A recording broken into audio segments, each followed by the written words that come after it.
ผมขอยืนยันว่าส.ส.ของพรรคทั้ง3 คนนะครับจะ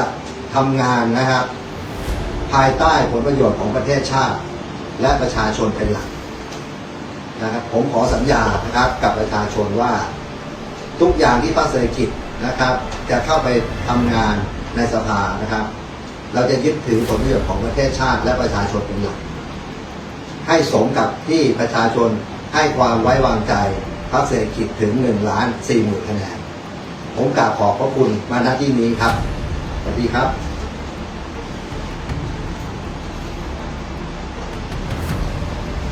เป็นไง